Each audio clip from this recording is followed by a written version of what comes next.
لا حول ولا قوة إلا بالله العلي العظيم. رب اشرح لي صدري ويسر لي أمري واحلل عقدة من لساني يفقهوا قولي. أعوذ بالله من الشيطان اللعين الرجيم. بسم الله الرحمن الرحيم. الحمد لله رب العالمين وهو أحسن الخالقين، والصلاة والسلام على أشرف الأنبياء والمرسلين، خاتم النبيين ورحمة للعالمين، سيدنا ونبينا ومولانا أبي القاسم محمد. اللهم صل على محمد وآل محمد وعلى آله الطيبين الطاهرين المعصومين المظلومين المنتجبين المنتخبين الميامين، لا سيما على بقية الله في الأرضين. اللهم عجل لهم فرج إنهم يرونه بعيدا ونراه قريبا، ولعنة الله على أعدائهم أجمعين من الآن إلى قيام يوم الدين. أما بعد، فقد قال الله تبارك وتعالى في كتابه الكريم وفرقانه الحميد وقوله الحق وأصدق الصادقين. بسم الله الرحمن الرحيم. والعصر إن الإنسان لفي خسر إلا الذين آمنوا وعملوا الصالحات وتواصوا بالحق وتواصوا بالصبر. وقال المعصوم عليه أفضل الصلاة والسلام: بسم الله الرحمن الرحيم. إن الحسين مصباح الهدى وسفينة النجاح. درود پڑھے. اللهم صل على محمد وآل محمد.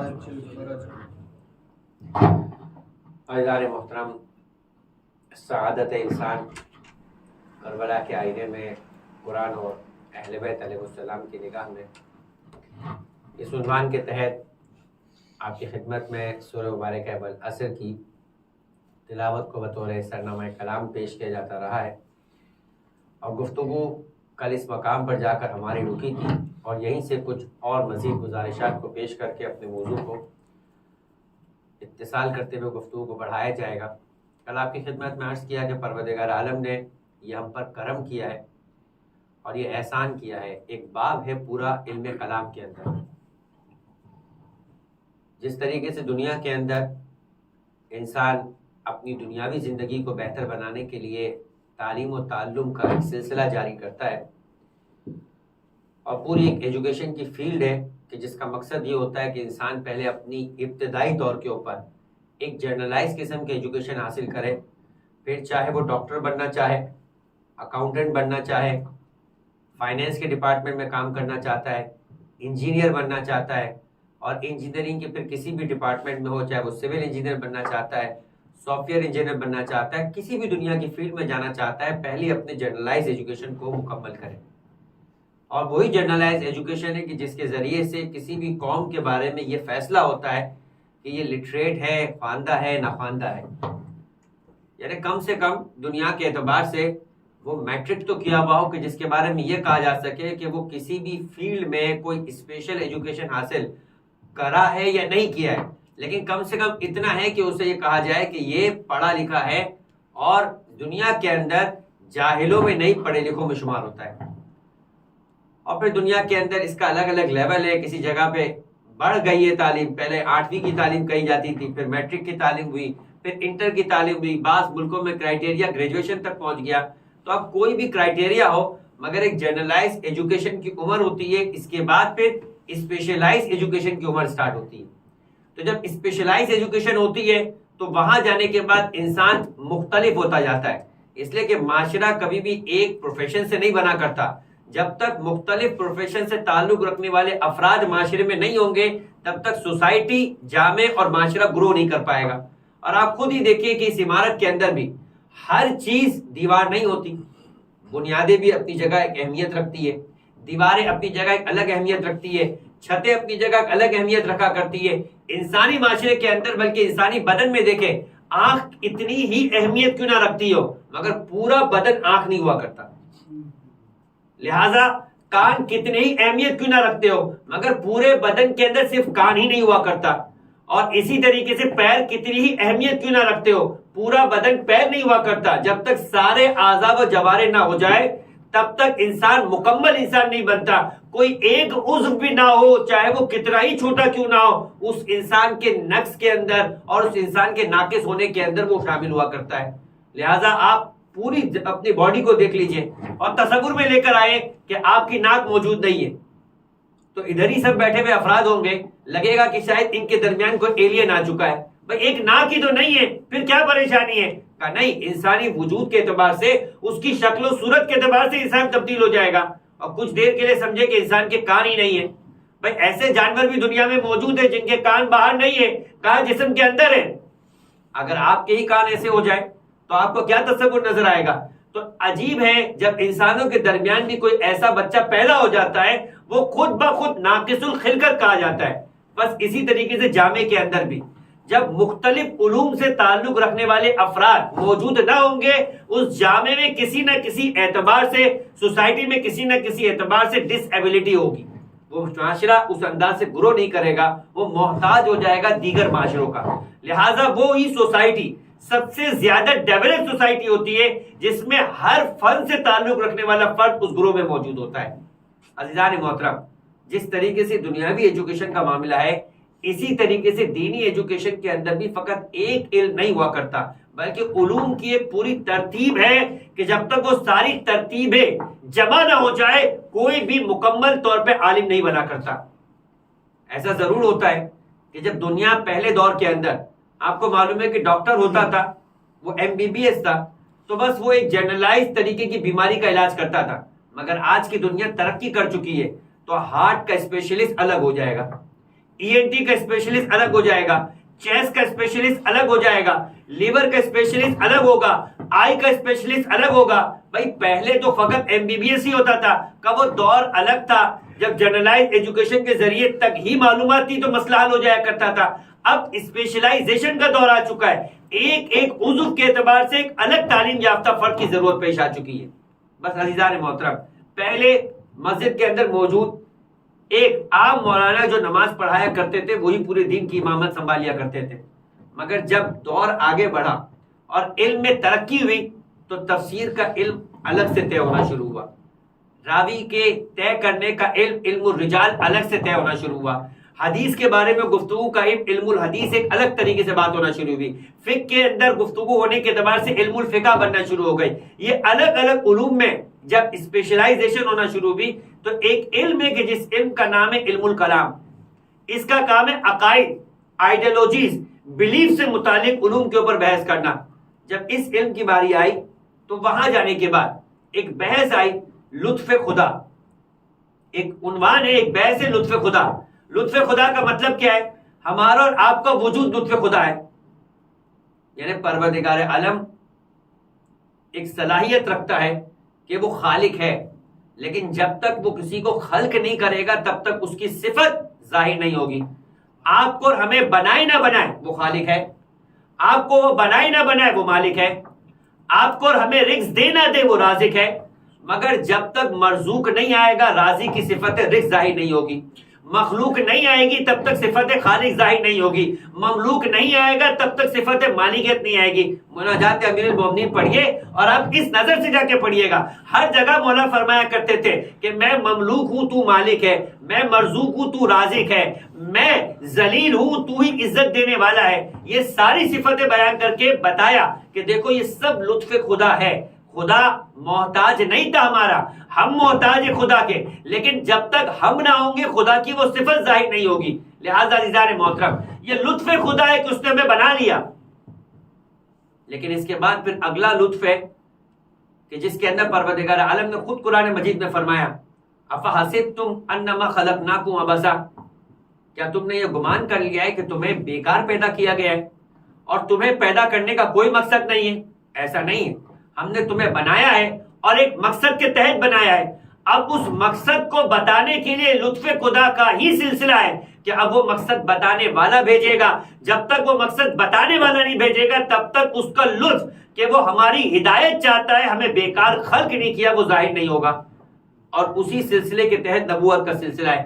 نبوت لطف خدا ہے، اور لطف خدا جب پرانے دور کے لیے ضروری تھا، لہذا قرآن کہتا ہے اِنَّ لِكُلِّ قَوْمٍ هَادٍ، ہر قوم ہدایت کی احتیاج رکھتی ہے، ہر ایک ہدایت کا ضرورت مند ہے.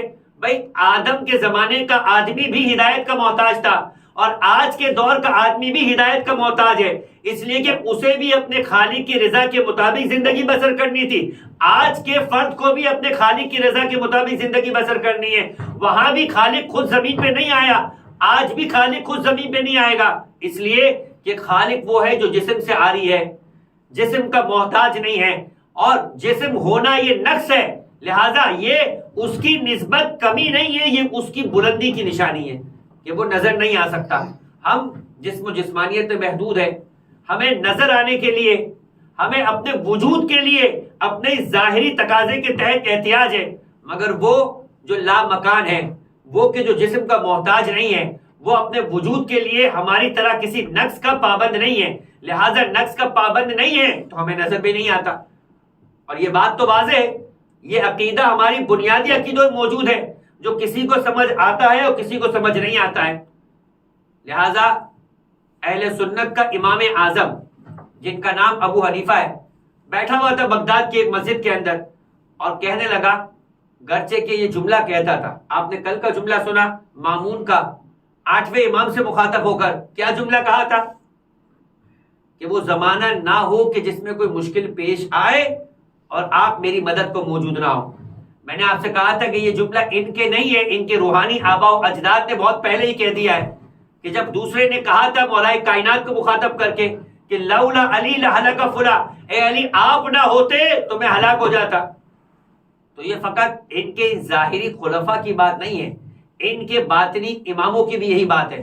بھائی جو سب سے پہلا باطنی امام ہے، جو سب سے پہلے مسلک حنفی کی بنیاد رکھنے والا امام اعظم جسے کہا جاتا ہے، وہ چاروں اماموں میں یہ ایک ہی کا لقب ہے اعظم، اور اعظم کا مطلب ہے سب سے بڑا. وہ بھی یہ جملہ کہتا ہوا نظر آ رہا ہے، اٹھا لیجئے. اور آج تو اسے تلاش کرنا ممکن ہے، کوئی مشکل کام نہیں ہے، کوئی کتابوں کو لائبریریوں کو کھنگالنے کی ضرورت نہیں ہے. گوگل پہ لکھیں گے جملہ نظر آ جائے گا کہ کون تھا جو یہ کہتا تھا لولا السنتان لہلک النعمان. 2 سال وہ نہ ہوتے جو میں نے زانو ادب امام جعفر صادق یا امام محمد باقر علیہ الصلوۃ والسلام کے سامنے طے کیے تو نعمان ابن ثابت ہلاک ہو جاتا. نعمان ابن ثابت نام ہے امام اعظم ابو حنیفہ کا. ابو حنیفہ تو ٹائٹل ہوا کرتا ہے باپ کی جانب سے، بیٹے کی جانب سے، ماں کی جانب سے، بیٹی کی جانب سے. یہ عربوں کا طریقہ کار ہے کہ وہ نام لینا مناسب نہیں سمجھتے، لہٰذا کہیں کہتے ہیں ابو الحسن، کہیں کہتے ہیں ابو محمد، کہیں کہتے ہیں ابو ہریرہ. تو اسی انداز سے ابو حنیفہ کا مطلب ہے حنیفہ کا باپ، لیکن نام جو تھا وہ نعمان ابن ثابت تھا. کہ لولا السنتان لہلک النعمان. یہاں پر مرحوم علامہ سید ذیشان جوادی آل اللہ مقام پروردگار ان کے درجات میں اضافہ فرمائے، وہ کہا کرتے تھے چھٹے امام کی سیرت کو لکھتے ہوئے کہ 2 سال شاگرد کا امام حقیقی کی منزلت میں ان کے سامنے بیٹھ کر ان کی امامت سمجھ میں آ گئی، وہ جس کی بارگاہ میں بیٹھے تھے اس کی امامت انہیں آج تک سمجھ نہیں آئی. لہذا وہی بغداد کی مسجد میں ایک جملہ کہا کرتا تھا، اور کیا کہتا تھا؟ کہتا تھا کہ 3 باتیں امام جعفر صادق علیہ السلام کہتے ہیں. یعنی شاگرد کہہ رہا ہے کہ استاد 3 باتیں کہتے ہیں، مگر وہ 3 باتیں مجھے سمجھ نہیں آتی. آپ کے بھی چہرے مجھے اس طرح سے دیکھ رہے، جو میں نے بات کہی کہ پروردگار کو جسم کی ضرورت نہیں، وہ ایسے ہی نظر آ رہے تھے. لیکن مسئلہ نہیں ہے امام ابو اعظم کو ایسے نظر آ رہے. تو ایک مرتبہ کہا کہ 3 باتیں ہیں جو امام کی کہنے کی ہے مگر مجھے سمجھ نہیں آ رہی. پہلی بات یہ کہ وہ یہ کہتے ہیں کہ خدا ہے اور نظر نہیں آتا. بھائی جو چیز ہوتی ہے وہ کیسے ممکن ہے نظر نہ آئے؟ جو چیز ہوتی ہے وہ کیسے ممکن ہے نظر نہ آئے؟ یہ ابو حنیفہ کا نظریہ ہے، اسے سمجھ میں نہیں آتا تھا۔ کہا دوسری چیز، شیطان کو آگ سے بنایا ہے اور قیامت کے دن اسے آگ میں جلایا جائے گا۔ سمجھ نہیں آتا کہ آگ کو جلا کر کون سا اسے مصیبت و نقصان میں مبتلا کرے گی، تو یہ تو کوئی عذاب ہی نہیں ہوا، یہ تو کوئی سزا ہی نہیں ہوئی۔ کہا تیسری چیز کیا ہے؟ پہلی چیز خدا ہے نظر نہیں آتا، دوسری چیز شیطان آگ سے بنا ہے اور اسے آگ میں ڈالا جائے گا تو پھر اس کو کیسی سزا ہوگی، اور تیسری چیز بندہ کوئی کام بھی اپنے اختیار سے نہیں کرتا، جو کرتا ہے وہ اسے خدا کرواتا ہے۔ میں اتنا کہا، میں نے آپ کے سامنے اپنی دوسری گفتگو میں ایک شخصیت کا حوالہ دیا تھا، میں نے کہا تھا کہ جسے امام نے کہا تھا جب اسے عہدہ مل رہا تھا، ایک کو عہدہ امام نے کہا جا کے قبول کرو اور ایک کو عہدہ مل رہا تھا، امام نے انکار کیا کہ قبول نہ کرو۔ اب امام جانتے ہیں کہ کس کی کیا مصلحت ہے، کس کا کیا ظرف ہے۔ اب اگر ظرف کی بات انہیں سمجھ میں آ جائے گی جو دوپہر کو موجود تھے، باقی کو ہو سکتا ہے سمجھنا ہے کہ ظرف کا مطلب کیا ہے، مگر وہ جو ظرف ہے وہ امام دیکھ کر فیصلہ کرتے ہیں۔ ہم اور آپ ایک دوسرے کے ظرف کے بارے میں بات ضرور کرتے ہیں مگر اپنے جذبات کے تحت کرتے ہیں۔ امام ظرف حقیقی کو جان کر فیصلہ کرتے کہ تمہیں کہاں بیٹھنا چاہیے اور کہاں نہیں بیٹھنا چاہیے۔ لہذا علی ابن یقین کو کہا کہ ہارون کا وزیر بن جاؤ، اور بہلول سے کہا کہ مجنون بن جاؤ۔ بہلول اس عاقل فرد کا نام ہے، کوئی چھوٹا فرد نہیں تھا عزیزان محترم۔ علی ابن یقین کا مقام اور ہے، اس میں کوئی شک نہیں، مگر بہلول کا مقام بھی کچھ کم نہیں تھا۔ رشتے کے اعتبار سے ہارون رشید کی بیوی، اور وہ اس کی محبوبہ ترین بیوی کی جس کا نام زبیدہ تھا، جو کہ آل محمد سے محبت کرنے والی تھی، اس بات کا بھی آپ کو خبر دے دی جائے۔ اور یہی وجہ ہے کہ ہارون رشید اپنی اسی زوجہ کے ساتھ سمندر کے کنارے چل رہا تھا اور اس نے ایک مقام پہ دیکھا کہ بہلول بیٹھا ہوا ہے اور مٹی کے گھروندے بنا رہا ہے۔ جو طریقہ کار ہوتا ہے کہ جہاں بھی سمندری مٹی ہوا کرتی ہے وہاں بچے کھیلا کرتے ہیں اور کبھی بڑے بھی بچے بن جایا کرتے ہیں، لہٰذا وہ بھی ایک مرتبہ کھیل رہے تھے، چیزیں بنا رہے تھے۔ ہارون نے مذاق کر لیا، بہلول نے اپنی حالت ہی ایسی بنائی تھی کہ جان بوجھ کے ایسا رکھوں کہ لوگ مذاق اڑائے، اور میں اسی مذاق میں غیر سنجیدہ کیفیت کے اندر سنجیدہ باتیں کر جاؤں کہ ہارون مجھے سزا بھی نہ دے سکے اور آل محمد کا علم بھی لوگوں تک پہنچتے ہوئے نظر آئے اور مظلوم اور آل محمد کے چاہنے والوں کو بچا بھی لوں۔ علی ابن یقین کا کام تھا سنجیدگی سے بچائے، بہلول کا کام تھا غیر سنجیدہ ماحول میں بچائے۔ دونوں میں سے جو جس کا ظرف رکھتے تھے بات سمجھ میں آ جائے وہ اپنے اس ظرف کا کام کرے۔ علی ابن یقین بہلول نہیں بن سکتا تھا، بہلول علی ابن یقین نہیں بن سکتا تھا۔ ہر ایک اپنا اپنا کام کرنے کے لیے دنیا میں آیا ہے، لہٰذا ایک مرتبہ بہلول گرندے بنا رہا تھا، ہارون نے مذاق کیا، بیچو گے؟ بہلول نیچے بیٹھا ہوا تھا، نگاہیں نیچی تھی، آسمان پر ایک مرتبہ بہلول کو دیکھا ہارون کو، کہا خریدو گے؟ ہارون نے پوچھا بیچو گے؟ تو بہلول نے پوچھا خریدو گے؟ دونوں جملوں میں فرق سمجھ میں آیا۔ وہ مذاق اڑانے کے لیے بول رہا تھا کہ یہ اس قابل ہے کیسے خریدا جائے، اور ہارون کو مخاطب کر کے بولا تم اس قابل ہو کیسے خرید سکو؟ زمین و آسمان کا فرق ہے باتوں میں۔ بہلول کچھ کہہ گیا، ہارون بھی سمجھ گیا، بچہ وہ بھی نہیں تھا، تو ایک مرتبہ کہا اچھا کتنے میں بیچو گے؟ یعنی تمہارا خیال ہے کہ میں خرید نہیں سکتا، کتنے میں بیچو گے؟ بھائی 1 درہم کی چیز 10 درہم مانگ لے گا، ان کی نگاہ میں، دنیا کی نگاہ میں پاگل تھا، 20 درہم مانگ لے گا، 100 درہم مانگ لے گا، عجیب ہے۔ ایک مرتبہ کہنے لگا 10,000 درہم میں بیچوں گا۔ ہارون کے پیر سے زمین نکل گئی، اتنا بھی بیوقوف نہیں ہوں، ٹھیک ہے بات کر رہا ہوں بیوقوف سے، تو بیوقوف سے بات کرنے والا ہی حقیقت میں بیوقوف ہوتا ہے، لہذا پاگل کا مسئلہ نہیں ہوتا، جو پاگل سے ٹکراتا ہے وہ پریشان ہو جانا چاہیے۔ لہذا ایک مرتبہ کہنے لگا ایسا نہ ہو کہ دنیا مجھے کہے کہ وہ تو پاگل تھا، تم کیوں پاگل بن گئے؟ فرق سمجھ میں آ رہا ہے عزیزان محترم؟ یہ بہلول کا انداز تھا کہ وہ تو پاگل تھا، تم پاگل کیوں بن گئے؟ تو کہنے لگا بہلول کبھی مٹی کے گھروندے کی قیمت بھی 10,000 ہوا کرتی ہے، کہا میں تو بیچ رہا ہوں، میں نے تو پہلے کہا تھا خریدو گے؟ تو زبیدہ نے ایک مرتبہ پیسے نکالے اور بہلول کو دے دیے۔ وہ عقلمند تھی،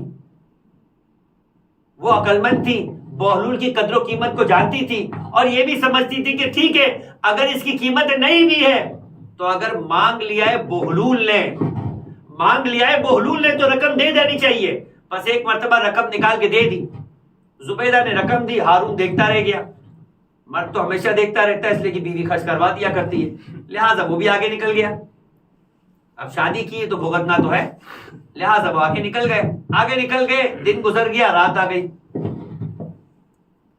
اور ایک مرتبہ رات کو جا کے ہارون سویا تو خواب میں عجیب منظر دیکھا ہے کہ وہ میدان حشر و نشر میں موجود ہے, اور اسی میدان حشر و نشر میں سوال و جواب ہو رہا ہے.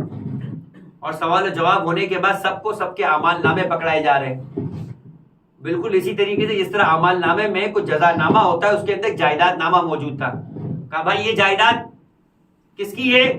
فرشتوں نے آواز دی زبیدہ کی, جو زوجہ ہارون کی.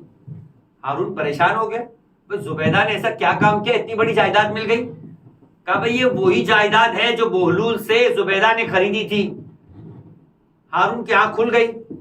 ہارون دیکھنے لگا بہلول اتنا ولی گدا, اتنا بڑا بن چکا ہے کہ جنت کی جائیداد کو زمین پہ بیچ رہا ہے, لہذا اٹھ گیا. اٹھنے کے بعد اگلے دن کا انتظار ہونے لگا. رات کٹ نہیں رہی تھی, جب دن ایک مرتبہ نمودار ہوا, کہا بہلول کو بلا. لوگ پریشان کہ آج بہلول کو بلوایا جا رہا ہے, خیریت تو ہے. بہلول آ گیا. آنے کے بعد کہا بہلول وہ جو کل 10,000 میں بیچنا چاہ رہے تھے آج بیچو گے؟ کہا میں تو بیچوں گا, تم خریدو گے؟ میں تو بیچوں گا, تم خریدو گے؟ آقا بالکل خریدوں گا. کہا لیکن قیمت مختلف ہوگی. کہا اچھا کیا قیمت ہوگی؟ کہا قیمت یہ ہوگی کہ تم اپنی آدھی سلطنت مجھے دے دو گے. اب 10,000 کی بات نہیں ہو رہی, اب کروڑوں 10,000 کی بات ہو رہی ہے. کہا آدھی سلطنت مجھے دے دو گے. تو ایک مرتبہ مخاطب کر کے کہنے لگا بہلول اچھی بات ہے, کل تک کی قیمت 10,000 اور آج میری آدھی سلطنت اپنی اوقات میں ہو. پتا بھی ہے کہ میری سلطنت کسے کہتے ہیں کہ جس کی آدھی مانگ رہے ہو. بہلول نے کہا ہاں سمجھتا ہوں, تم سمجھتے ہو کہ میں نہیں سمجھتا ہوں, مگر میں سمجھتا ہوں. میں کل بھی سمجھ رہا تھا, کل تم نہیں سمجھ رہے تھے. آج بھی تم سمجھتے ہو کہ تم سمجھ رہے ہو مگر تم نہیں سمجھ رہے تھے. کل بے دیکھے سونے کی بات تھی, آج دیکھ کے سونے کی بات ہو رہی ہے. جس نے بے دیکھے خریدا اسے 10,000 میں بیچ دیا, آج دیکھ کر خرید رہے ہو کہ تیری پوری سلطنت بھی اس کی قیمت کے برابر میں نہیں. درود پڑھے محمد و آل محمد پر. اللہم صلی علی محمد و آل محمد. نعرہ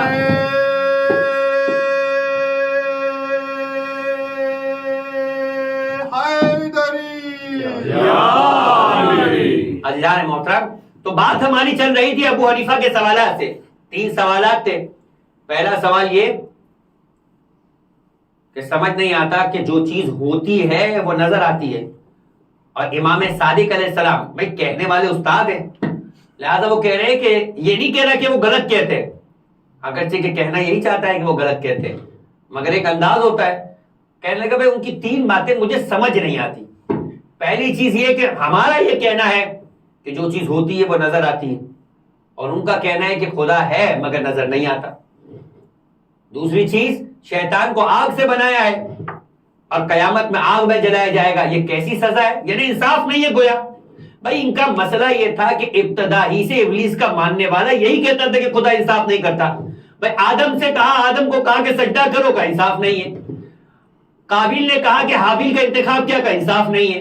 بھائی ان کا مسئلہ یہی ہے. اور میدان غدیر میں آ کر ایک مرتبہ ایک اور شخص بھی آیا اور اس کا نام بھی حارث تھا. کہنے لگا حارث کہ اے اللہ کے رسول, آپ نے کہا نماز پڑھو, ہم نے پڑھ لی. آپ نے کہا روزہ رکھو, ہم نے روزہ رکھ لیا. آپ نے کہا زکات دو, ہم نے زکات دے دی. آپ نے کہا ماں باپ کا احترام کرو, ہم نے کر لیا. آپ نے کہا بتوں کو چھوڑ دو, ہم نے چھوڑ دیا. آپ نے کہا حج کرو, ہم نے کر لیا. اب آپ اپنے بھائی کو ہم پر مسلط کر رہے ہیں. دیکھیں دل میں جو تھا وہ زبان پر آ گیا, کم سے کم منافق نہیں تھا.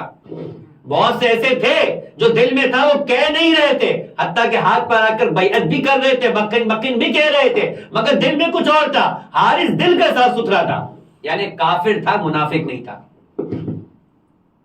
آپ نے اپنے بھائی کو ہم پر مسلط کر دیا. اب یہ بتائیے کہ یہ آپ نے مسلط کیا ہے یا یہ بھی جہاں سے نماز کا حکم, روزے کا حکم, حج کا حکم تھا وہیں سے آیا ہے؟ پیغمبر اکرم کا چہرہ ایک مرتبہ سرخ ہوا اور کہا کہ اس کا مطلب ہے کہ تمہیں مجھ پر شک ہے, تمہیں مجھ پر شک ہے. میں نے تم سے پہلے اس بات کا عقیدے کا اعلان کروایا تھا کہ دیکھو الستا اولا بکم, کیا میں تم پر تم سے زیادہ تصرف نہیں رکھتا؟ تم پر تم سے زیادہ حق نہیں رکھتا، اگر میں بھی تم پر معین کرتا تو تمہیں ماننا چاہیے تھا، مگر میں بتاؤں کہ یہ تو حکم خدا تھا، یا ایھا الرسول بلغ ما انزل الیک من ربک وان لم تفعل فما بلغت رسالتہ، اے اللہ کے رسول پہنچا دیجئے اس حکم کو کہ جسے آپ نے نہ پہنچایا تو آپ نے نماز نہ پہنچائی، آپ نے روزہ نہیں پہنچایا، آپ نے حج نہیں پہنچایا، آپ نے زکوٰۃ نہیں پہنچائی، آپ نے خمس نہ پہنچایا، یعنی ولایت علی نہیں، کل دین کی تبلیغ اسی دار و مدار پہ، وہ نماز قبول نہیں جو علی کی ولایت کے ساتھ نہیں، وہ روزہ قبول نہیں جو علی کی ولایت کے ساتھ نہیں، وہ زکوٰۃ قبول نہیں جو علی کی ولایت کے ساتھ نہیں، وہ خمس قبول نہیں جو علی کی ولایت کے ساتھ، تمہارا کل دین تو کیا نبی کی کل تبلیغ قبول نہیں اگر علی کی ولایت کے ساتھ نہیں۔ درود پڑھے محمد والے محمد پر۔ اللهم صل على محمد وآل محمد۔ یعنی یہ پیغام وہ ہے کہ جو توحید کا تتمہ اور اکمال ہے، توحید مکمل نہیں اگر علی کی ولایت نہیں، رسول کی رسالت تم سے قبول نہیں کی جائے گی اگر علی کی ولایت نہیں۔ عزیزان محترم، کو چھوٹا پیغام نہیں تھا، اللہ کے رسول کے لیے اس مزاج اور انداز سے قرآن مجید کی 6659 آیتوں میں سے کوئی آیت نہیں تھی جس مزاج کی آیت تھی، اور اسی لیے اس مزاج کا نتیجہ یہ تھا کہ جیسے علی کی ولایت کا اعلان ہوا ویسے ہی خدا کی جانب سے ایک دوسرا اعلان آیا، الیوم اکملت لکم دینکم واتممت علیکم نعمتی ورضیت لکم الاسلام دینا۔ تین سندیں خدا نے عطا کی، الیوم اکملت لکم دینکم، آدم سے دین چلا نہ تمام تھا، نوح سے دین چلا نہ تمام تھا، عیسیٰ سے دین چلا نہ تمام تھا، موسیٰ سے دین چلا نہ تمام تھا، محمد سے دین چلا اور غدیر تک نہ تمام تھا، آج علی کی ولایت پر جا کے محمد کو سند دے دی کہ تمہارا خاتم النبیین ہونا اسی ولایت کے اعلان پہ مشتمل تھا، یہ نہ ہوتا تو نہ میں راضی ہوتا نہ دین کے اوپر ساری نعمتوں کو میں تمام کرتا۔ درود پڑھے محمد والے محمد پر۔ اللهم صل على محمد وآل محمد۔ عزیزان محترم، تو یہ کوئی چھوٹا اعلان نہیں تھا، لیکن حارث نے یہ کہا کہ اگر واقعاً، اس کے جواب میں کہا اگر واقعاً یہ وہاں سے جاری ہوا ہے حکم، غور کیجئے گا، وہاں سے جاری ہوا ہے حکم، تو اے پروردگار خود کہا کہ تو مجھ سے آسمان سے عذاب نازل کر دے۔ اور سارے کے سارے مفسرین نے کہا سأل سائل بعذاب واقع، قرآن مجید میں جا کے اس آیت میں سرچ کر لیجئے گا کہ کون تھا کہ جس پر عذاب کا سوال کرنے کے نتیجے میں عذاب واقع ہوا۔ کا توحید کے انکار پہ خدا نے اتنی جلد سزا نہ دی، رسول کی رسالت کے انکار پہ اتنی جلد سزا نہ دی، اس لیے کہ بتایا کہ بھی توحید مکمل نہیں ہوئی تھی، رسالت مکمل نہیں ہوئی تھی۔ اگر ولایت کے اس اعلان پہ سزا نہ آتی تو لوگوں کی توحیدیں بھی مشکوک ہو جاتی، رسالت کی رسول کی رسالت بھی مشکوک ہو جاتی۔ کا اس اعلان پہ سزا دے کر بتایا کہ ہم اسی کی توحید کو قبول کریں گے جو علی کی ولایت کو قبول کرے گا، اسی کی رسول کی رسالت کو قبول کریں گے جو علی کی ولایت کو قبول کرے گا۔ درود پڑھے محمد والے محمد پر۔ اللهم صل على محمد وآل محمد۔ لہذا فوراً سزا دی، اور یہ فوراً سزا دینا رسول کی رسالت کا تحفظ تھا، علی کی ولایت کا تحفظ نہیں تھا، بتانا تھا کہ واقعی یہ وہاں کا حکم تھا تو وہیں سے سزا آئی۔ میں کہوں گا توحید نے سزا دی، رسالت کی توقیر بچائی، ولایت کو ثابت کر دیا۔ درود پڑھے محمد والے محمد پر۔ اللهم صل على محمد وآل محمد۔ بس عزیزان محترم، تو بات یہ ہو رہی تھی کہ امام اعظم کو سمجھ نہیں آ رہی تھی، اور وہ یہ کہہ رہے تھے کہ یہ کیسی سزا ہے، یعنی سزا دینی ہے تو خدا کچھ تو انصاف کرے، نعوذ باللہ۔ اور تیسری بات یہ کہ کوئی کام بھی بندہ خود سے نہیں کرتا، جو کراتا ہے وہ خدا ہی کرواتا ہے۔ تو ٹھیک ہے، ہم تو سزا، ہم تو مملوک ہے، ہم تو مجبور ہے، وہ جو کہے گا وہ کر لیں گے، وہ جہنم میں ڈالے گا تو جہنم میں چلے جائیں گے، اور انشاءاللہ ایسا ہی ہوگا۔ لیکن کہنے کی بات یہ کہ وہ جہاں بولے گا وہاں چلے جائیں گے، تو پھر اس پہ یہ کہنا کہ یہ جزا اور سزا، یہ حساب و کتاب، یہ پوری قیامت، یہ عدل الہی، اب سمجھ میں آیا کہ ہم اصول دین میں عدل کو کیوں داخل کرتے ہیں۔ بھائی باقی کہتے توحید ہے، نبوت ہے، قیامت ہے، بات ختم۔ تو سمجھ میں آیا کہ وہ توحید نہ مکمل جس کے ساتھ عدل نہ ہو، وہ نبوت نہ مکمل جس کے ساتھ امامت نہ ہو۔ درود پڑھے محمد والے محمد پر۔ اللهم صل على محمد وآل محمد۔ تو یہ پورے کا پورا اصول دین ایسے ہی نہیں علماء نے طے کر کے رکھا ہے، بس جب یہاں یہ 3 سوالات ہو گئے تو سوال کرنے والا امام اعظم، اور اگر جواب امام حقیقی کی جانب سے آ جاتا تب بھی بات پوری ہو جاتی۔ مگر بہلول نے کہا کہ انہیں کیوں زحمت دے، یہ تو بچکانہ سوالات تھے، یہ 2 سال کا پڑھا ہوا ہے، بہلول اس سے زیادہ پڑھا ہوا تھا. کہا یہی مسئلہ حل کر دیتے، یہ تو شاگردوں کا مسئلہ ہے، استاد تک تو بات ہی نہیں پہنچے گی. لہٰذا ایک مرتبہ بہلول نے، جو کہ ان کی نگاہ میں دیوانہ تھا، ایک مرتبہ آٹا اپنی روٹی کو گوندنا شروع کیا، مٹی کو گوندنا شروع کیا، جس سے دن بھر کھیلا کرتا تھا، جس سے کبھی مٹی کے گھروندے بنائے تھے، آج اس نے ایک جگہ ڈھیلا بنایا اور وہیں سے اٹھا کر استاد کے سر پہ دے مارا. جیسے ہی امام اعظم کے سر پہ لگا وہ بلبلا اٹھا، چیخ پڑا. بہلول تو جو کرنا چاہتا تھا وہ ہو گیا، لہذا بہلول بھاگا. بھائی بوڑھا آدمی تھا، کمزور تھا، شاگردوں کے ہاتھ لگ جاتا تو خوب پٹائی ہوتی، لیکن کتنی دیر تک بھاگتا، تھک گیا، سانس ہاپ گیا. شاگردوں نے پکڑ لیا اور لے کر آئے، کہا بھی اسے قاضی کے پاس پیش کریں گے. ہارون رشید کے دربار میں قاضی کی عدالت لگی. ہارون نے مسکرا کر پوچھا کیا ہو گیا ہے امام اعظم ابو حنیفہ، کیوں اتنا رو رہے ہو، کیوں شور مچا رہے ہو؟ کہا اس بہلول نے آج میرے ساتھ زیادتی کی ہے، اتنے بھرے مجمع کے اندر مجھے پتھر مار دیا، ڈھیلا مار دیا. ابو حنیفہ سے ایک مرتبہ مخاطب کر کے بہلول نے کہا کیوں جھوٹ بولتے ہو، کیوں جھوٹ بولتے ہو؟ یہ کیسا جھوٹ تھا جو سورہ منافقون میں پروردگار عالم نے منافقوں کو کہا تھا. ہفتے میں ایک دفعہ پروردگار عالم نے نماز جمعہ کو پڑھنا واجب قرار دیا، اور اسی نماز جمعہ کی دوسری رکعت کے جو سورہ منافقون پڑھا جاتا ہے، اور سورہ منافقون میں پروردگار عالم مخاطب کر کے کہتا ہے کہ اے اللہ کے رسول، یہ منافق تم سے جھوٹ کہتے ہیں کہ تم اللہ کے رسول ہو. دوبارہ سنیے گا آیت، اے اللہ کے رسول، یہ منافق تم سے جھوٹ کہتے ہیں کہ تم اللہ کے رسول ہو. کیا مطلب آپ اللہ کے رسول نہیں؟ کہا نہیں، آپ اللہ کے رسول ہیں، یہ منافق جھوٹ کہتے ہیں کہ آپ اللہ کے رسول ہو. یعنی یہ نہیں کہتے کہ آپ اللہ کے رسول ہو، یہ آپ سے جو کہہ رہے کہ آپ اللہ کے رسول ہو یہ جھوٹ کہتے، اس لیے کہ یہ اپنے دل سے کہتے کہ آپ نہیں ہو، زبان سے کہتے ہو کہ آپ ہو. اب بات سمجھ میں آئی؟ کبھی کبھی جھوٹ اس لیے بھی ہوتا ہے کہ جب آپ کسی کو اپنے عقیدے کی خبر دیتے ہیں اور وہ عقیدہ نہیں ہوتا تو اسے جھوٹ کہا جاتا ہے. کہ اسی طریقے سے بہلول نے کہا یہ جھوٹ بولتا ہے، یعنی کہ بہلول نے پتھر نہیں مارا، کہا مارا تھا مگر اس کے عقیدے کے مطابق یہ جھوٹ بولتا ہے کہ میں نے مارا ہے. کہا کیا مطلب؟ سب نے دیکھا تم نے مارا ہے. کہا نہیں، آپ ہی کا یہ عقیدہ ہے کہ کوئی بندہ خود سے کچھ نہیں کرتا، جو کرواتا ہے خدا کرواتا ہے. میں نے مارا ہی نہیں ہے، خدا نے بولا، میرا ہاتھ چلا اور لگ گیا، میں نے تو کچھ نہیں کیا، اب مجھے کیوں سزا؟ بھائی آخرت میں خدا کے سزا و جزا پر تم اعتراض کر رہے ہو تو دنیا میں تو کم سے کم اپنے عقیدے کے مطابق ثابت کرو اپنی بات کو. اپنے عقیدے میں رہو، جہاں تمہاری چلتی ہے وہاں تو کم سے کم اپنی بات پہ رہو کہ میں نے نہیں مارا، خدا نے مروایا، میں نے مار دیا. اور دوسری بات، میں نے کون سا غلط کام کیا؟ اگر تمہارے مطابق میں نے مارا تب بھی تمہیں چوٹ نہیں لگنی چاہیے. کہا کیوں نہیں لگنی چاہیے؟ یہ سر کا حشر نہیں دیکھ رہے ہو؟ کہا میں نے مٹی سے بنایا تھا، اور تم خود کہتے ہو تم بھی مٹی سے بنے ہو. بھائی مٹی کو نقصان نہیں پہنچا سکتی، جس طریقے سے قیامت میں آگ کو نقصان نہیں پہنچاتی، تو مٹی کیسے مٹی کو نقصان پہنچا دیتی؟ بھائی یہ تو دنیا ہی کی مٹی ہے، تم بھی دنیا ہی کی مٹی سے بنے ہوئے ہو. جب دنیا کی مٹی کو مٹی سے ٹکرایا تو تم کہتے ہو کہ تم کو چوٹ لگ گئی. ارے یہ تو آسمان دنیا کے اندر خدا نے بنایا، وہ تو آخرت کی آگ ہے، اس آگ کا مقابلہ چھوڑ دو کہ وہاں کیا ہوگا. یہاں دنیا میں فیصلہ ہو گیا کہ جب مٹی کو نقصان پہنچا سکتی ہے تو پھر آگ کو کیوں نہیں جلا سکتی؟ نعرہ حیدری، من محمد وآل محمد صلوات،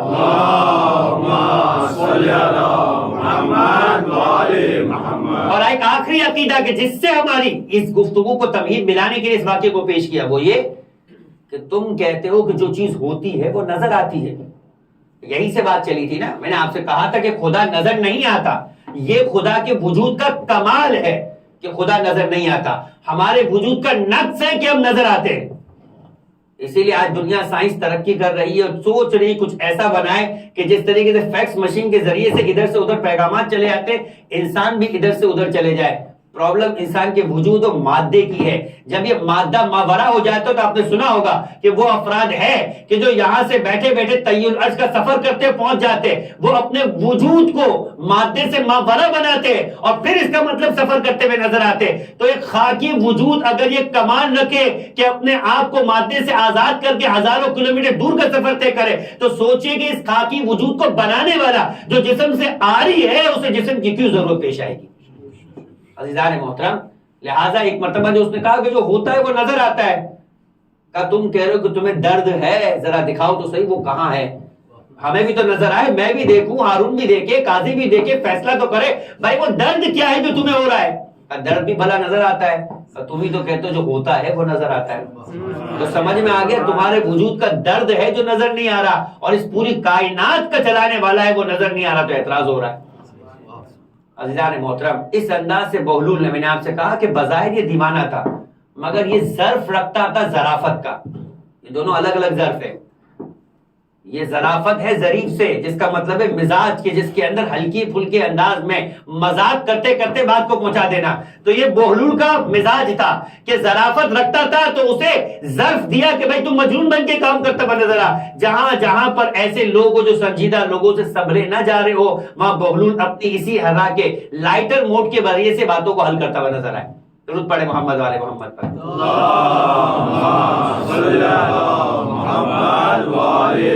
اور اسی لیے بہت سنجیدہ انداز ہے جو میں نے آپ سے کہا کہ جو ہمارا موضوع ہے سعادت انسان غور نہیں کرتا کہ انسان کے روز و شب کس انداز سے گزر رہے. پروردگار عالم سورہ مبارکہ والعصر کے اندر قرآن مجید اسی لیے معصوم فرماتے کہ انسان کو کیا ہو گیا ہے, تمہارا عہد نامہ ہے یہ قرآن مجید, تمہارا عہد نامہ ہے قرآن مجید. تم کیوں اس قرآن سے اپنے آپ کو دور کیے ہوئے ہو؟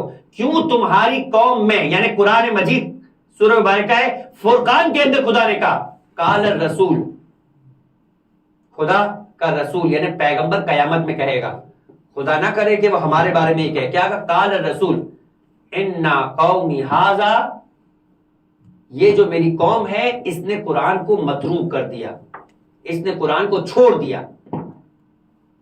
ہم اور آپ کہتے ہیں کہ انسان اپنے بارے میں خود ہی سمجھتا ہے کہ قیامت کے دن میں بھی انہی فہرست میں تو نہیں ہوں گا کہ جس کے بارے میں اللہ کا رسول یہ کہہ رہا ہوگا کہ اس نے یا اس قوم نے قرآن کو چھوڑ دیا. کیونکہ روز قیامت مولا کائنات ہی کی حدیث ہے جو امام المتقین و امام المومنین ہے, یہ تین چیزیں قیامت کے دن تمہاری شکایت کرے گی.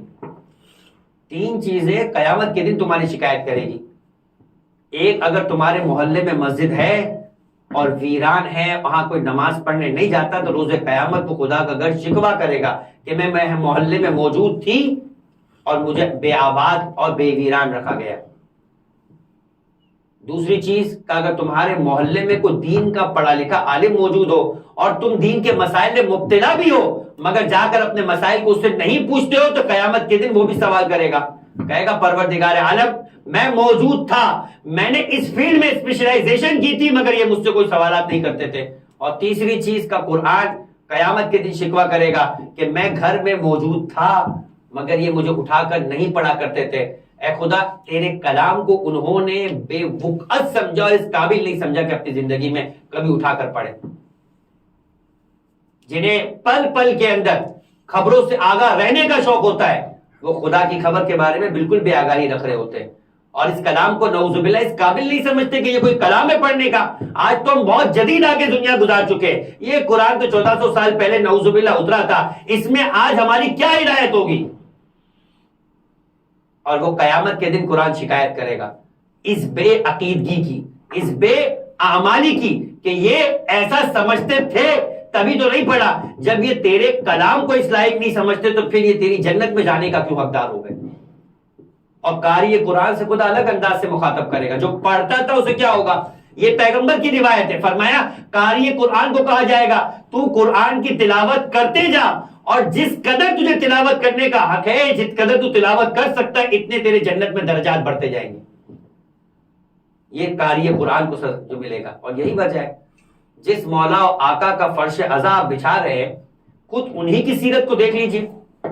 سید الشہداء خود اپنے بچے کو قرآن کی تعلیم دے سکتے تھے مگر یہ ہم تک پیغام پہنچانا تھا. کہ دیکھنا تھا کہ تمہیں بھی قرآن کے بارے میں وہ درد ہے. جب تمہیں درد اپنی ذات کے بارے میں نہیں ہے تو اپنے بچوں کے بارے میں کیوں ہوگا؟ خیرکم من تعلم القرآن وعلمہ. نہیں فرمایا کہ تم میں سے بہترین وہ جو او لیول پڑھے اور لوگوں کو پڑھائے. میں انکار نہیں کر رہا، دنیاوی تعلیم کو پڑھنا چاہیے، مگر جتنی قدر آپ کی دنیا کے بارے میں، اس کا مطلب آخرت کچھ ہے ہی نہیں. تو پھر عمر ابن سعد کو کیوں برا بلا بولا جا رہا ہے؟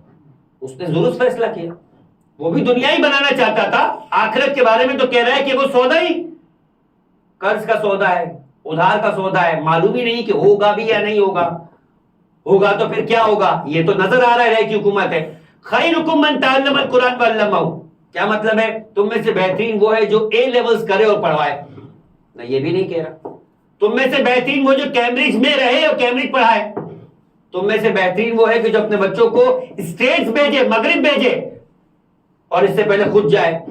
نہیں، قرآن کے بارے میں پیغمبر اکرم فرمائے تم میں سے بہترین وہ جو قرآن کی تعلیم حاصل کرے اور قرآن کی تعلیم لوگوں کو دے.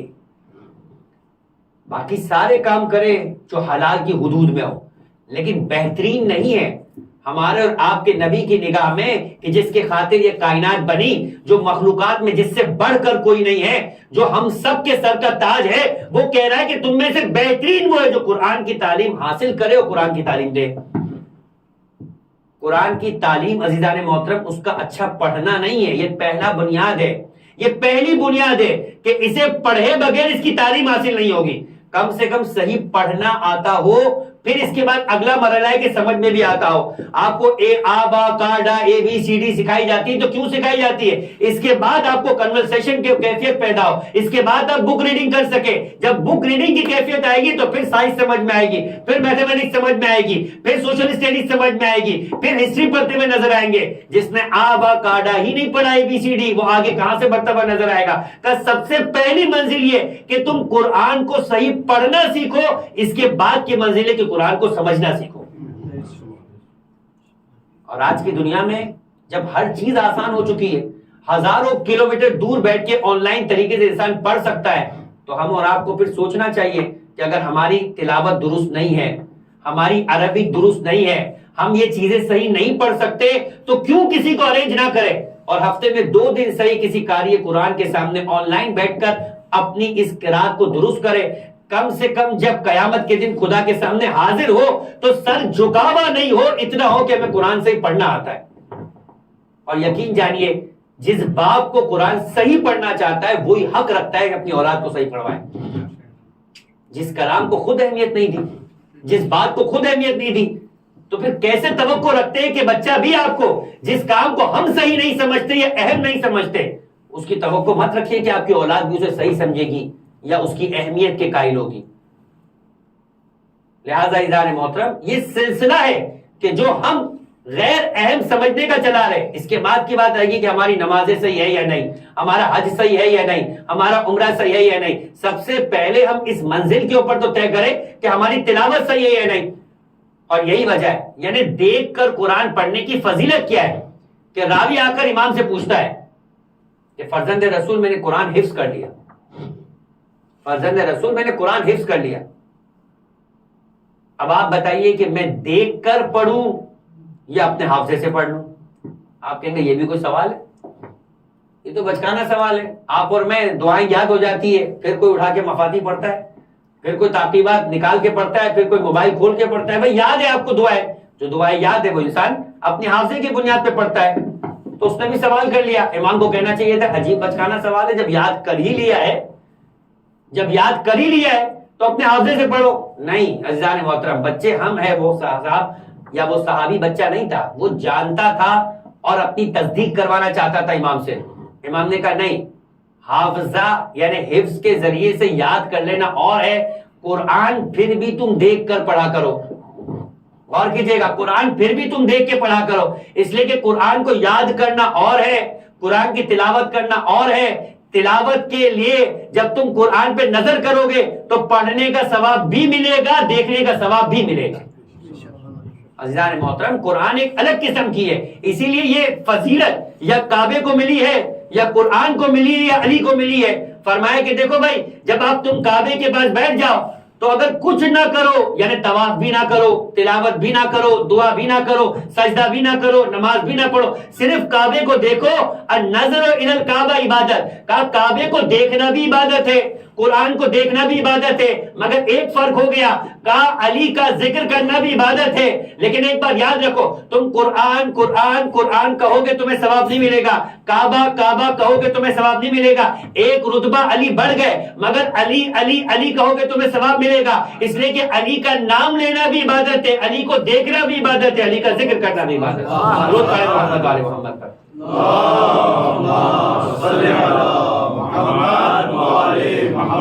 عزیزان محترم، امام نے جملہ کہا کہ دیکھو حفظ کرنا اور ہے، مگر جب تلاوت کرو تو قرآن کو دیکھ کر پڑھا کرو، اس لیے کہ قرآن کو دیکھنا بھی ثواب ہے۔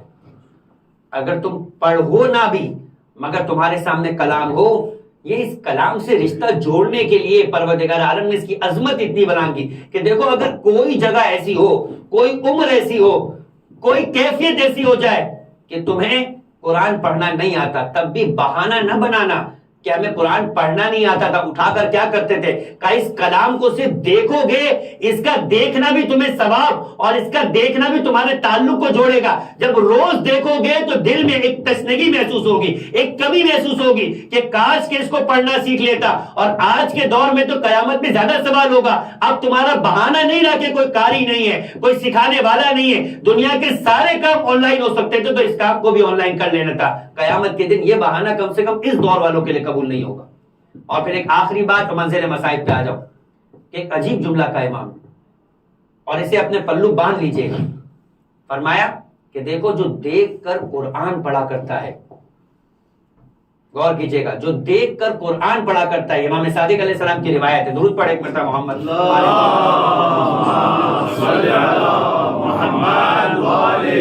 جو دیکھ کر قرآن پڑھا کرتا ہے، پروردگار عالم اس کے ماں باپ کی مغفرت کر دیا کرتا ہے۔ یعنی آپ کا قرآن پڑھنا صرف آپ کو نہیں، آپ کی نسلوں تک اور آپ کے آباء و اجداد تک فائدہ پہنچایا کرتا ہے۔ نسلوں تک کیسے، یہ بھی سن لیجئے کہ پیغمبر اکرم گزر رہے تھے، قبرستان آ گیا راستے میں، اور ایک مرتبہ اپنے اصحاب سے کہا جلد گزرو اس قبرستان سے، جلد گزرو اس قبرستان سے۔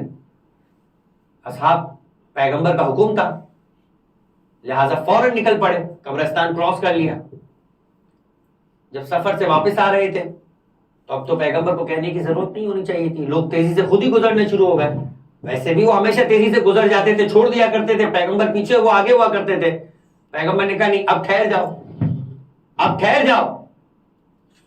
کہ اللہ کے رسول جب آ رہے تھے آپ نے کہا تیزی سے گزرو، لہذا ہم نے کہا دوبارہ پیغام دینے کی ضرورت نہیں، ہم خود تیزی سے نکلنے لگے، اب آپ کہہ رہے ہو ٹھہر جاؤ، آرام سے، مہلن مہلن، دھیرے دھیرے چلو۔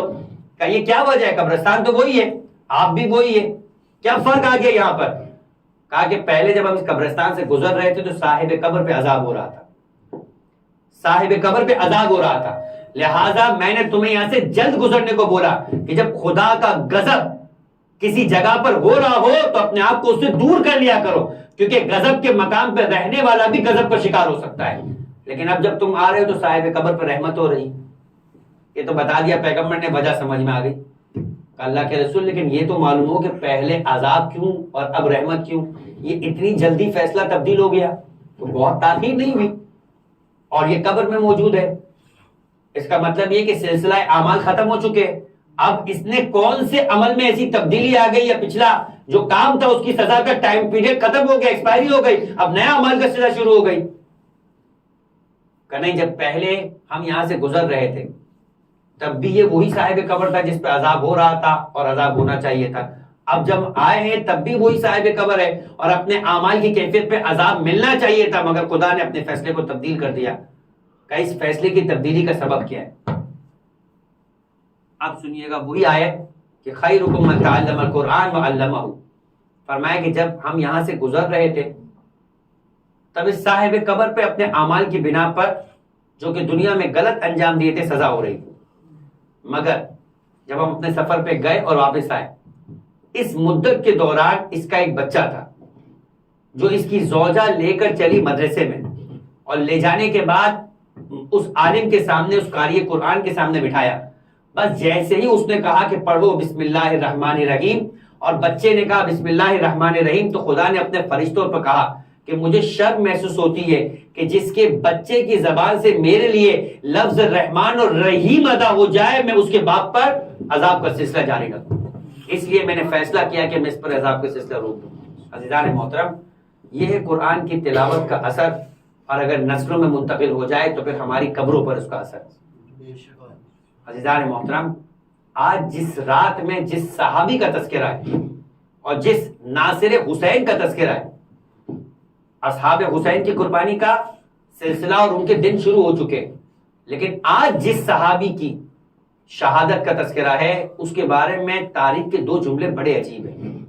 ایک جملہ یہ ہے کہ یہ حسین کا وہ ساتھی تھا کہ جس کا لقب شیخ الانصار ہے، اور آج بھی گنج شہیدہ میں جس کی شہادت کے بعد اس کی قبر کو الگ بنا کر اس کے رتبے کو بتایا گیا ہے۔ حبیب ابن مظاہر کی قبر گنج شہیدہ میں نہیں ہے، الگ سے روضہ امام حسین سے پہلے بائیں جانب حبیب کی قبر کو بنا کر بتایا گیا ہے کہ سارے حسین کے ساتھیوں کا مقام اور ہے، حبیب کا مقام اور ہے۔ عزیزان محترم، یہ جو شیخ الانصار حبیب ہے، تاریخ کے 2 جملے ہیں۔ حبیب اس فرد کا نام تھا جو ایک رات میں پورا قرآن ختم کیا کرتا تھا، ایک رات میں پورے قرآن کو ختم کیا کرتا تھا۔ حبیب اس فرد کا اور حسین کی اس ساتھی کا نام ہے۔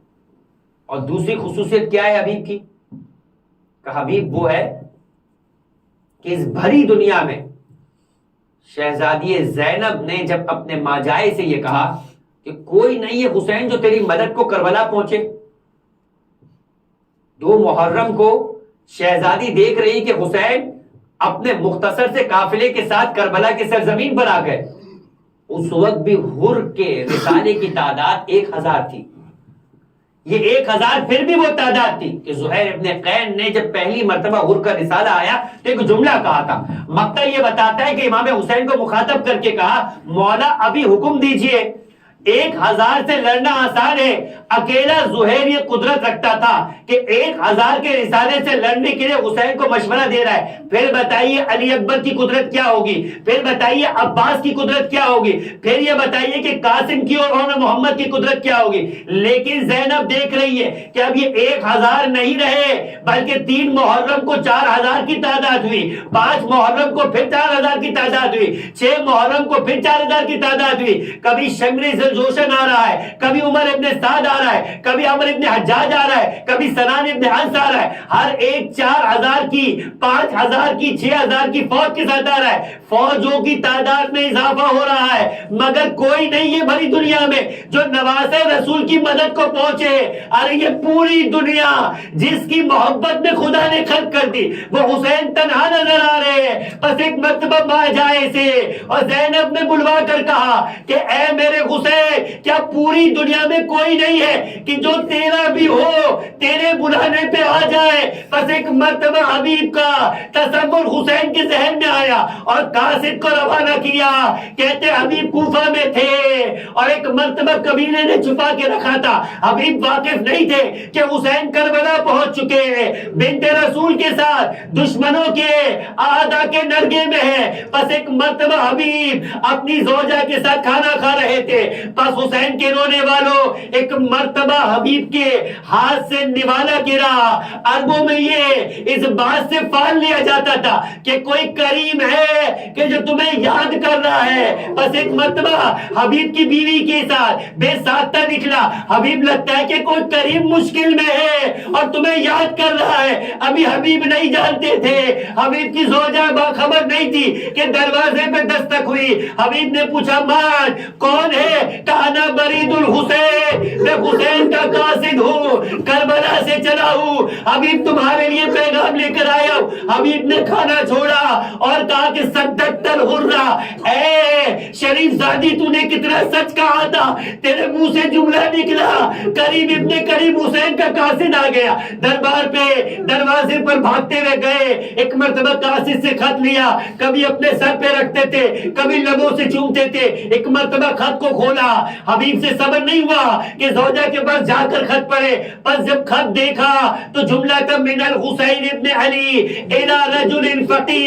حبیب ابن مظاہر، اے حبیب ابن مظاہر کہ میں بنات زہرا کے ساتھ دشمنوں کے درمیان گر چکا ہوں، بس حبیب جلد آ جاؤ اور اپنے بھائی حسین کی مدد کو پہنچو، قیامت کے دن تمہیں اپنے نانا سے جزا دلواؤں گا. اتنا پڑھا، حبیب اپنے قدموں کو آگے بڑھا رہا تھا. حبیب کی زوجہ نے سوال کیا. عزیزوں بہت غور سے سننا کہ جب گھر کے گھرانوں کی اس انداز سے محبت اہل بیت پہ تربیت ہو تو کسی کے قدم کہیں رک نہیں پاتے، فوراً آگے بڑھ کے اپنے مولا کے قدموں کو چھو لیتے. بس ایک مرتبہ حبیب کی زوجہ نے کہا کس کا خط ہے؟ کہا حسین کا خط ہے. کہا کیا لکھا ہے؟ کہا اپنی مدد کو بلوا رہے ہیں، زہرا زادیہ دشمنوں میں گر چکی ہے. کہا پھر کیا سوچا؟ کہا یہ سیاسی مصلحتیں ہیں، دو بادشاہوں کی، دو شہزادوں کی جنگ ہو رہی ہے، ہمارا اس سیاست سے کیا کام؟ اتنا سننا تھا کہ حبیب کی زوجہ سے برداشت نہ ہوا، کھڑے ہو گئی اور ایک مرتبہ کہا حبیب تیری ماں تیرے غم میں روئے، کیسی بات کرتا ہے تو کہہ رہا ہے کہ یہ سیاسی جنگ ہے، جبکہ تو نے مجھے خود بتایا تھا کہ الحسن والحسین سیدہ شباب اہل جنہ. تو نے خود کہا تھا کہ حسن اور حسین جنت کے جوانوں کے سردار ہے. ارے یہ دو سرداروں کی نہیں، اللہ کے رسول کی اور ابو جہل کی جنگ ہے، اللہ کے رسول ابو سفیان کی جنگ ہے، امیر المومنین اور حاکم شام کی جنگ ہے، حسین کی اور یزید کی جنگ ہے. ایک مرتبہ ایک جملہ کا حبیب نے اپنی زوجہ کے امتحان کو بڑھایا کہ سوچتا ہوں کہ اگر میں مر گیا تو تیرا اور بچوں کا کیا ہوگا. کہا ابھی تو نے بتایا کہ حسین کے بچے بھی دشمنوں میں گرے، اگر ان کے بچے یتیم ہو جائے تو ابھی تیرے بچوں کا یتیم ہونا کون سا بڑا نقصان ہوگا. جب زہرا زادیہ جی لے گی تو ابھی تیری بیوی بھی جی لے گی. حبیب نے ایک مرتبہ اپنی زوجہ کا شکریہ ادا کیا اور ایک جملہ کہا حبیب کہ یہ تیرا امتحان تھا تو اپنے امتحان میں سرخرو ہوئی. ارے ایک کیا 10 بچے ہوتے ہیں حسین کے قدموں میں قربان کر دیتا. بس ایک مرتبہ حبیب نے تیاری کی، زوجہ نے تلوار حمائل کی. حبیب نے اپنے غلام کو سواری کے ساتھ، حالات پورا شوق تھے، پہلے نکال دیا تاکہ کوفے کے باہر وہ انتظار کرے. کہتے کہ حبیب رات کی تاریکی اور سیاہی کو اپنے انداز سے سفر طے کرنے میں تاخیر کرتے ہیں، اور جب دیر سے پہنچے تو گھوڑا ایک مرتبہ آنکھوں سے آنسو بہا رہا تھا. دور سے دیکھا، حبیب نے یہ الفاظ سنے کہ غلام گھوڑے کی باہوں میں ہاتھ ڈال کے کہتا ہے ارے پریشان مت ہو اے اسب با وفا، اگر میرا آقا نہ آیا میں تجھ پہ سوار ہو کر رسول کونین کے فرزند کی مدد کرنے جاؤں گا. حبیب نے ایک مرتبہ سنا، وائے آسمان کی جانب نگاہ کر کے کہا ارے رسول زادے پہ یہ وقت آ گیا کہ غلام زادے بھی اپنے آپ کو قربان کرنا چاہ رہے. غلام کو آزاد کیا. بس جیسے ہی غلام کو آزاد کیا، غلام نے اپنے ہاتھوں کو جوڑ کے کہا اے حبیب جب تک زندگی میں تیری خدمت کا موقع تھا تو نے اپنے ساتھ رکھا، اب اپنے آقا حقیقی پر مجھے قربان کرنے کے لیے بھی ساتھ لے چلے. حبیب نے ساتھ لیا. وہاں حسین نے علم لشکر کو تقسیم کیا ہوا تھا. حسین کے لشکر کے 12 علم تھے، ایک علم باقی تھا. عباس علمدار نے کہا اس علم کا علمدار کون ہے، اس علم کا حائل کرنے والا کون ہے؟ کہا کہ ایک میرا ساتھی ہے جس کا میں انتظار کر رہا ہوں. بس ایک مرتبہ کچھ دیر نہ گزری تھی کہ دور سے خاک اڑتے ہوئے نظر آئے. دیکھا کہ کچھ دیر بعد جب خاک گرتی ہے تو حبیب کچھ میلوں دور سے پیدل چلتے ہوئے حسین کی جانب آ رہے اور ایک مرتبہ قریب پہنچے. لشکر حسین نے خوشی کی لہر دوڑی اور نعرہ تکبیر بلند ہونا شروع ہوئی. جب ان نعروں تکبیر کی آوازوں کو زینب کے کانوں نے سنا، ایک مرتبہ فضا سے کہا جاؤ جا کر فضا معلوم کرو، آج پہلی بار بھائی کے لشکر میں نعرہ تکبیر کو بلند ہوتے ہوئے سنا ہے. اب جو فضا گئی اور آ کے خبر لائی کہ آقا زادی حسین کے بچپن کا دوست حبیب ابن مظاہر آ گیا ہے. اتنا سننا تھا کہ زینب کے دل میں ایک آرزو مکمل ہوتے ہوئے نظر آئے. وہ خوشی کا انداز تھا. کہا جا کر حبیب سے کہو زہرا کی بیٹی نے تمہیں سلام پہنچایا ہے. اتنا سننا تھا. حبیب نے خاک کربلا کو اٹھایا، اپنے سروں پہ ڈال کر کہا ہائے آقا زادیوں پہ یہ وقت آ گیا کہ غلام زادوں کو سلام پہنچ. اللہ ولعنت اللہ علی قوم الظالمین. وسيعلم الذين ظلموا أي منقلب ينقلبون. بار رہا تجھے واسطہ محمد وآل محمد ہمارے اس کلی سے توسل کو اپنی بارگاہ میں قبول فرما. پروردگارہ تجھے واسطہ محمد وآل محمد کا آل محمد کے مصائب پر بہنے والے ان آنسو کو رومال زہرا میں جگہ عنایت فرما. بروز قیامت اسے ہماری شفاعت کا ذریعہ عطا فرما. پروردگارہ تجھے واسطہ محمد وآل محمد کا آل محمد پہ ڈھائے جانے والی مظالم کا آل محمد پر بہنے والے ان آنسوؤں کا واسطہ ہمارے گناہ صغیرہ و کبیرہ کو معاف فرما. ہمارے مرحومین کی گناہ صغیرہ و کبیرہ کو معاف فرما. انہیں جوار معصومین میں اعلی علیین میں جگہ عطا فرما. پروردگارہ تجھے واسطہ محمد وآل محمد کا فرش عزا بچھانے والے، فرش عزا کی خدمت کرنے والے، فرش عزا پر آ کر غم حسین کو سننے والوں کی جان مال و عزت کی حفاظت فرما. دنیا و جہاں میں جہاں جہاں حسین کی مصیبت پر آنسو بہانے والے موجود ہے، پروردگار ان کی جائز شرعی حاجات کو اپنی بارگاہ میں قبول فرما. ان کی مشکلات کو آسان فرما. بالخصوص جو بے جرم اسیر ہے ان کی رہائی کا بندوبست فرما. پروردگارہ جو بیمار انہیں شفاء کاملہ عاجلہ عطا فرما. جو بے اولاد انہیں اولاد صالحہ عطا فرما. آل محمد نے جن عظیم قربانیوں کو تیری بارگاہ میں جس دین کو بچانے کے لیے اپنی قربانیوں کو پیش کیا، اس دین کی تعلیمات سے وہ حاصل کر کے اس پر عمل کرنے کی توفیق عطا فرما. انہی تعلیمات دین اور محبت الہی کے اور محبت محمد و آل محمد کے مطابق ہمیں اپنی اولاد کی تربیت کرنے کی توفیق عطا فرما. پروردگارہ تجھے واسطہ محمد و آل محمد کا آل محمد پہ ڈھائے گئے مظالم کا انتقام لینے کے لیے، کربلا والوں کا انتقام لینے کے لیے، حبیب کی مظلومیت کا انتقام لینے کے لیے اپنی آخری حجت امام اشرف الزمان کے ظہور میں تعجیل فرما. ہمیں ان کے چاہنے والوں میں شمار فرما. ان کے دل کو ہم سے راضی خوشنود فرما. وتقبل منا انك انت السميع العليم وتب علينا انك انت التواب الرحيم برحمتك يا ارحم الراحمين.